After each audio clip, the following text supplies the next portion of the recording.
देखिए 20 अगस्त को क्या हुआ कि जब संसद का मानसून सत्र चल रहा था, तो उसी समय देश का जो गृह मंत्री है अभी वर्तमान में अमित शाह, उन्होंने एक बिल पेश किए गए।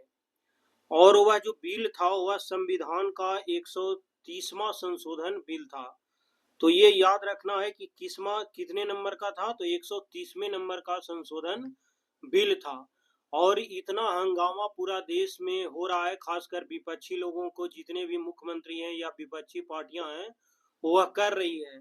इसका मेन उद्देश्य क्या है, उसमें क्या बात किया गया है जिसके कारण इतना आज देश में विरोध हो रहा है, उसका मेन मोटिव क्या है, वो सब अभी इसमें हम लोग देखते हैं।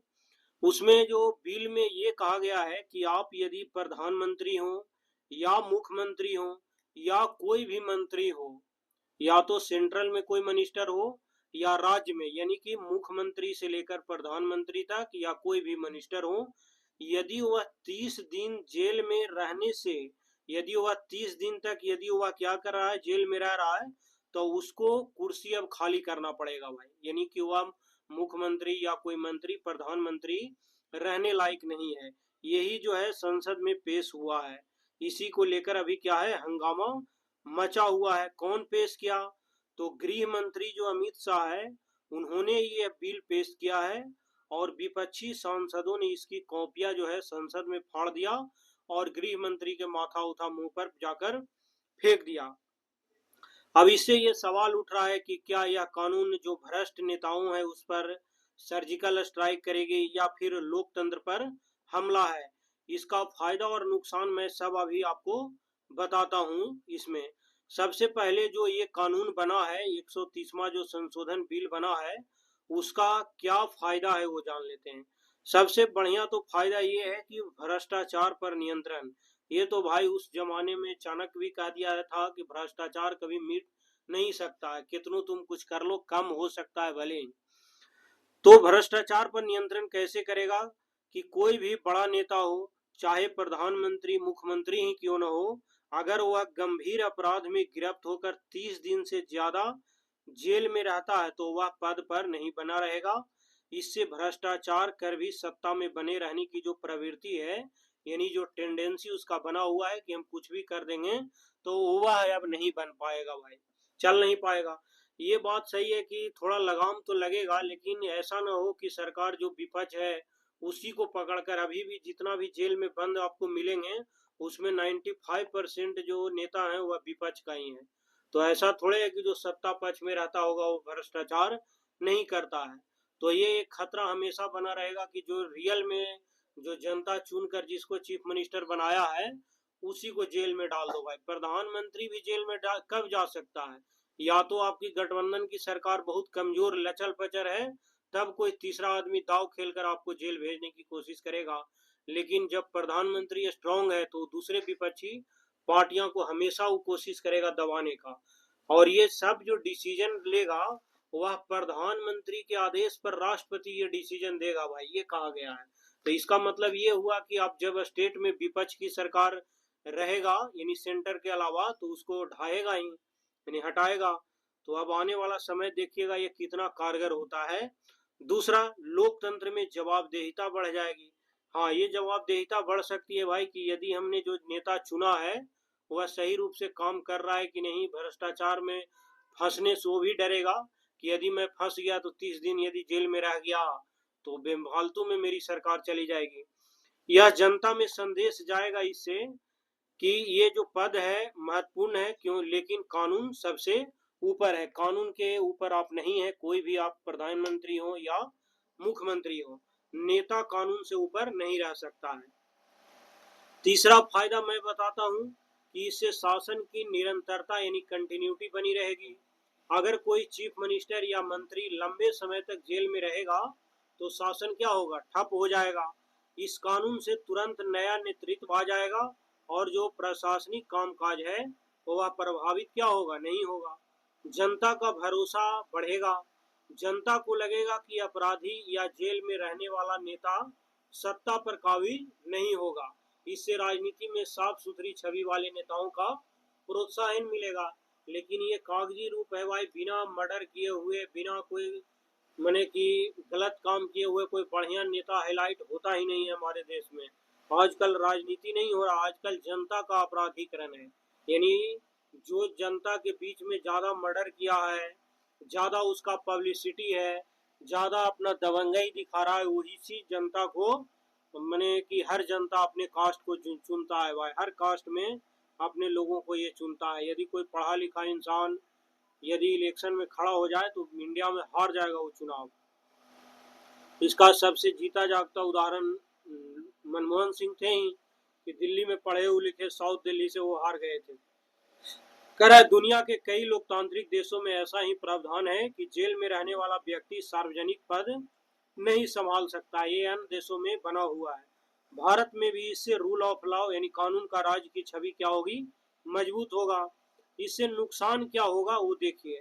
सबसे नुकसान तो बड़ा ये होगा कि झूठे मुकदमा करेगा और उसको खतरा एनी टाइम रहेगा कि जेल में बंद कर मेरी कुर्सी हटा सकता है। करा विपक्ष का आरोप यह है कि सरकार चाहे तो किसी भी नेता पर झूठे आरोप लगाकर गिरफ्तार कर लेगा और जेल भेज देगा।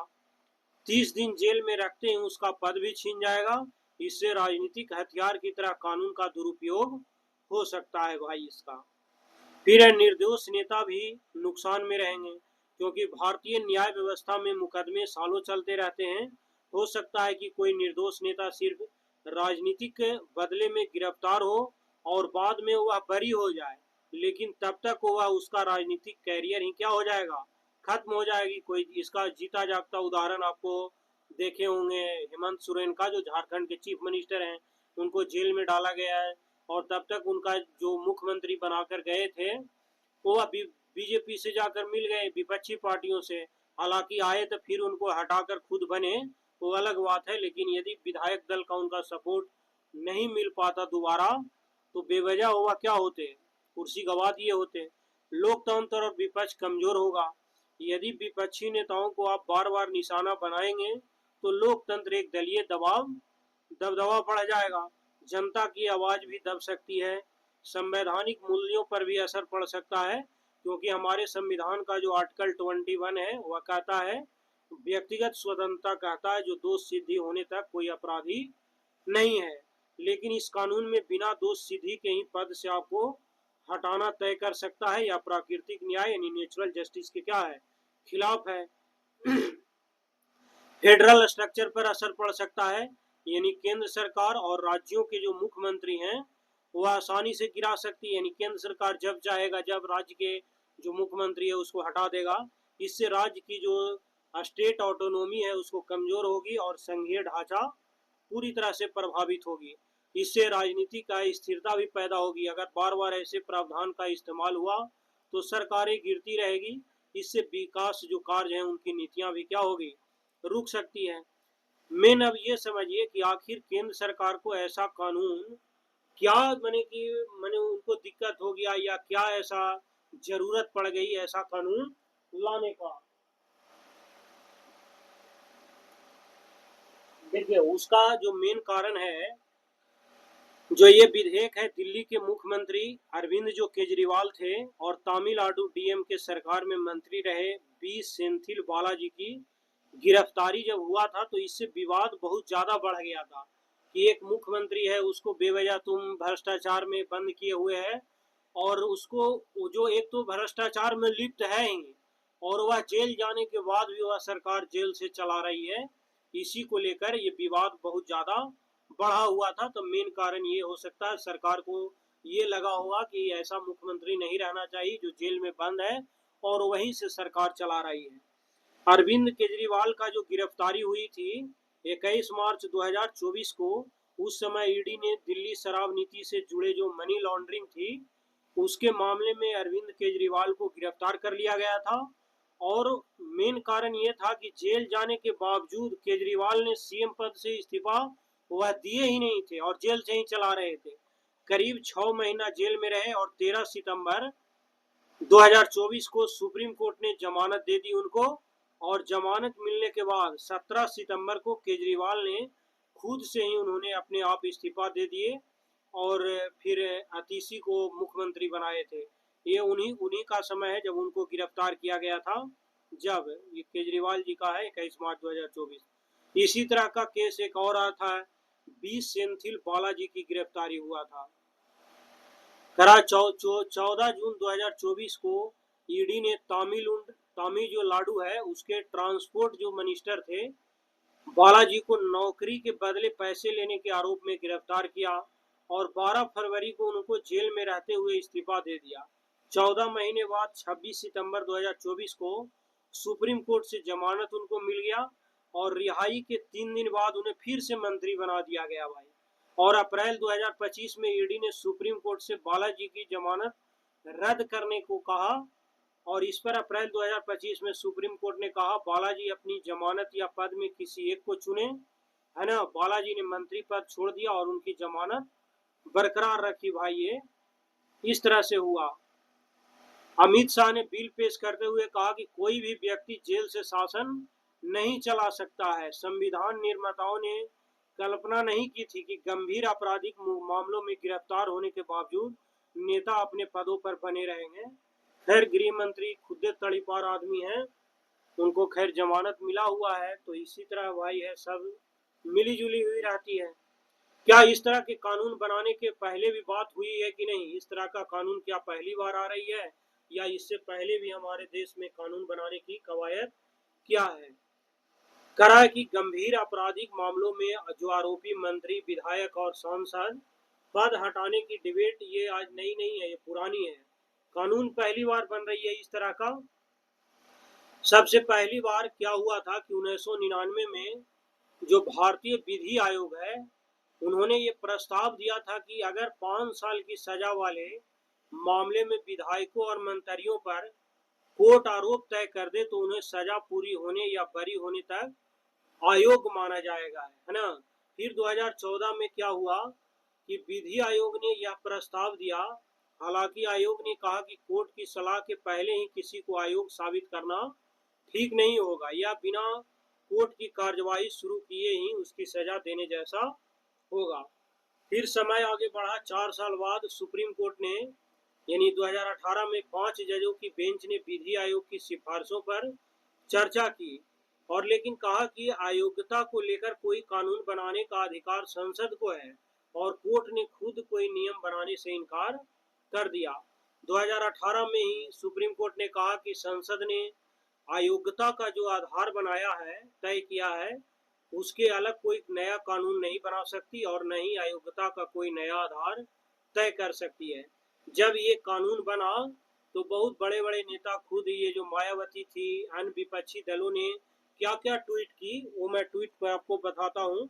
जो उत्तर प्रदेश के पूर्व मुख्यमंत्री बीएसपी से मायावती हैं, उन्होंने क्या कहा कि the 113th constitutional amendment bill seems to have a clear way to becoming democracy. Ruling parties will mostly misuse it for their own benefit. इसका मतलब ये हुआ कि लोकतंत्र कमजोर होगा और इससे सत्ता पक्ष अपने फायदे के लिए क्या कर सकते हैं, गलत तरीके से इस्तेमाल कर सकते हैं। उसी तरह तमिलनाडु के जो अभी मुख्यमंत्री एम.के. स्टालिन हैं, उन्होंने इनको ब्लैक बिल और अधिनायकवादी कदम कहकर इनको जवाब दिया कि यह सुधार नहीं है बल्कि लोकतंत्र की जड़ पर हमला है और 30 दिनों की गिरफ्तारी सीएम के हटाए जाने के बराबर है। उसके बाद सीपीएम केरल के जो चीफ मिनिस्टर हैं पी विनायक, उनके नेतृत्व में भी इन्होंने कहा कि नियो फासिस्ट स्ट्रेटजी की संज्ञा दे डाली इन्होंने और कहा कि इन्होंने कहा क्या कि जो केंद्र सरकार है इनकी एजेंसियों का दुरुपयोग करेगा और झूठे मामले और संघीय ढांचों पर ये कमी का क्या करेगा, संकेत है।